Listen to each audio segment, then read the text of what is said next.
Hello friends, welcome to Som tutorial. Today we are continue our lecture. So in the previous class we study the cross multiplication method. Now we are going to start numericals so that our concept will be clear. So taking one example, for which value of p does the pair of equation given below has unique solution. मैंने जब cross multiplication method start की थी, जब मैंने 3 condition बताई थी कि कौन सी कंडीशन के लिए यूनिक सॉल्यूशन होगा, कौन सी कंडीशन के लिए इन्फिनिटी मनी सॉल्यूशन होगा, कौन सी कंडीशन के लिए नो सॉल्यूशन होगा. सो इस वाली क्वेश्चन को अपन सॉल्व करके समझते हैं कि यूनिक सॉल्यूशन के लिए क्या कंडीशन है और इसको कैसे अप्लाई करते हैं. तो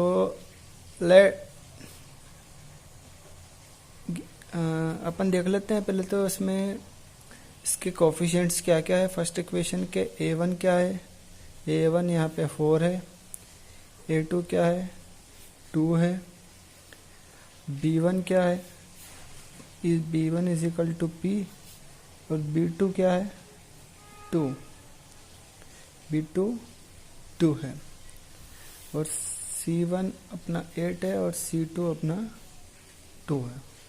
तो अपने को क्या पता है कि इसमें इक्वेशन देख के अपने को ये दिख रहा है इसका सॉल्यूशन तो नहीं निकालना है. क्वेश्चन में जो दे रखा है अपन को निकालना है क्या, p की वैल्यू.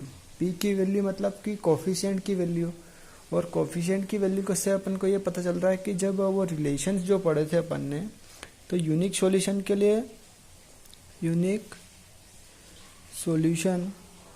के लिए कोफिशिएंट्स का रिलेशंस क्या है कि a1 upon a2 ratio of a1 upon a2 is not equal to b1 upon b2.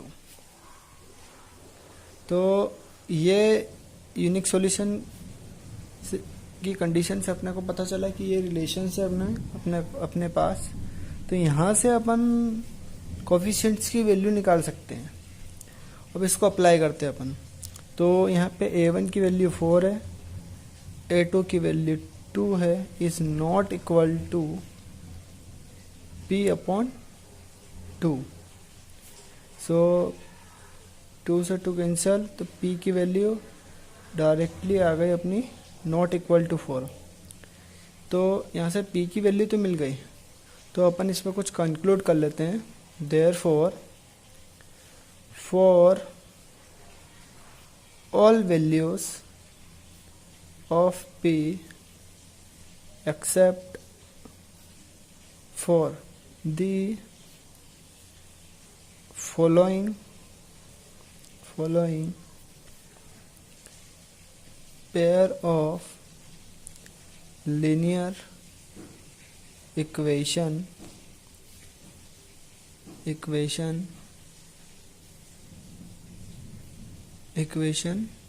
will have a unique solution. मतलब 4 की p की वैल्यू 4 के अलावा कोई भी लेंगे वैल्यू तो यूनिक सॉल्यूशन रहेगा. ये क्यों रहेगा ये समझ सकते हैं अपन, क्योंकि यदि यहाँ पे समझते हैं इसको अपन कैसे. 4x plus p y is plus 8 is equal to 0 and 2x plus 2y plus 2 is equal to 4. यदि इस इक्वेशन में p की वैल्यू 4 हो गई तो ये इक्वेशन क्या रहेगी, 4x plus 4y plus 8 is equal to 2. तो यहाँ पूरी इक्वेशन को 4 से डिवाइड कर दीजिए. x प्लस वाई प्लस यहाँ पे क्या आ जाएगा 2 इज इक्वल टू 0. और ये वाली इक्वेशन को अपन ने ट्रांसफॉर्म किया. अब ये वाली इक्वेशन को भी 2 से मल्टीप्लाई डिवाइड कर दीजिए पूरे में, तो क्या आएगा x plus y plus 1 is equal to 2। तो जो ये दो इक्वेशंस है, ये वाली इक्वेशंस और ये वाली इक्वेशंस, इन दोनों के जो a1 b1 और a2 b2 जो कोफिशिएंट है वो दोनों सेम आ रहे हैं। अब मतलब दोनों इक्वेशन के स्लोप सेम है, मतलब इसको जब ग्राफ पे प्लॉट करेंगे अपन तो इसका जो स्लोप निकलेगा वो दोनों का सेम है, तो मतलब वो इंटरसेक्टिंग लाइन हो जाएगी। यदि दोनों के स्लोप सेम, मतलब दोनों की इक्वेशन सेम आ रही है, ये जो C1 है और A1 ये तो कुछ भी वैल्यू हो सकती है C1 और C2 की। अपने को देखना है A1 A2 और B1 B2 इन दोनों की वैल्यू को देखना है। तो अब दोनों की वैल्यू यहाँ पे सेम आ रही है 4 रखने पे, दोनों इक्वेशन की। तो यहाँ से अपने को ये पता चल जाएगा कि इस यदि 4 हो गया इसकी, if the value of P is equal to 4, then the pair of equation have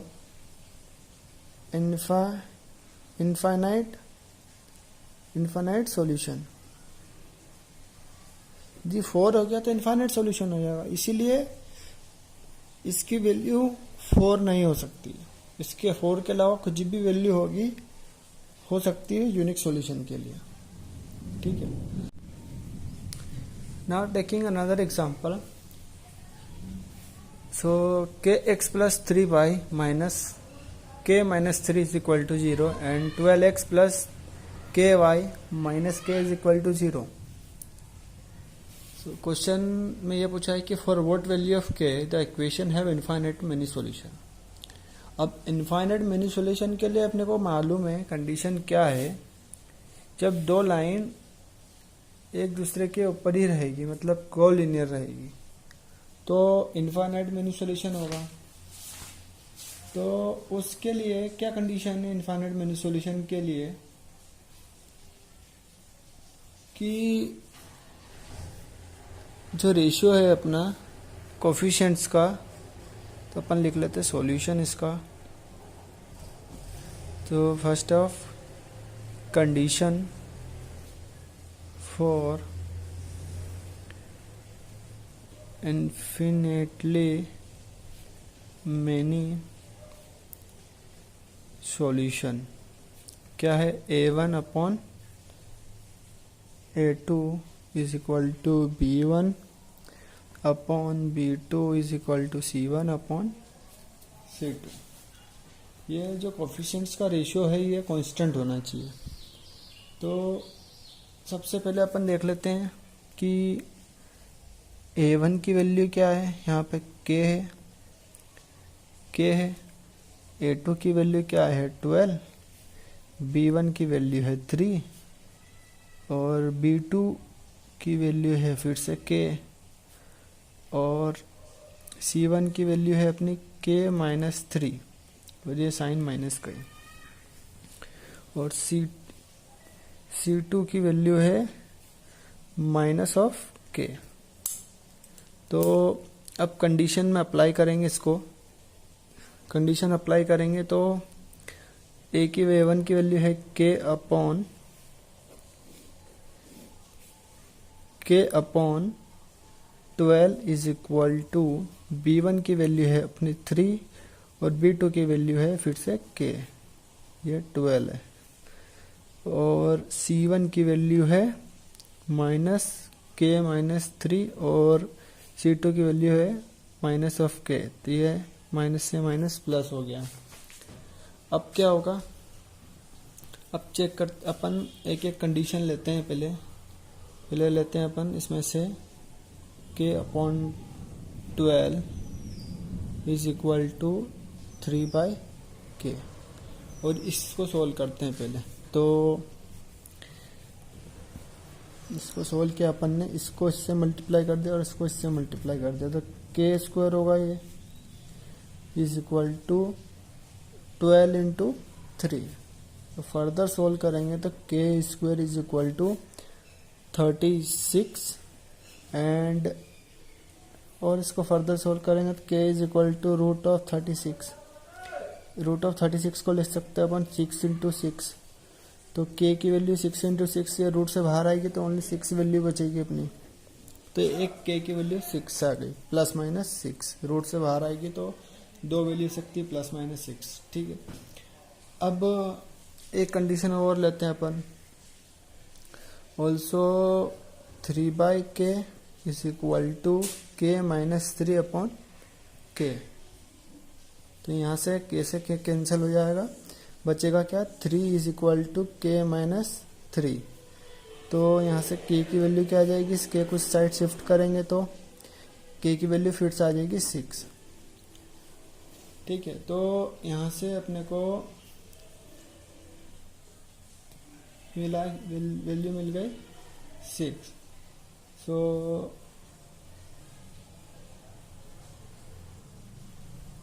six मिल गई। Therefore the value of k that satisfies both the conditions is k is equal to 6. For this value the pair of linear equation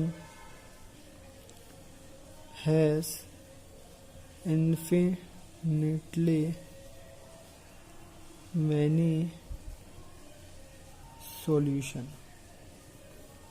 ठीक है, तो ये तो मैंने direct कर दिया। यदि इसको अपन प्रोसेस से सोल्व करते हैं ये वाली इक्वेशन को तो कुछ ऐसी होती 3/k is equal to k minus 3 upon k। इसको मल्टीप्लाई कर दिया 3k इज इक्वल टू इस k को इस k माइनस 3 से मल्टीप्लाई करेंगे और इसको फिर से सोल्व करेंगे तो 3k is equal to k square minus 3k। ठीक है, अब 6k ये इसको 6k is equal to k square.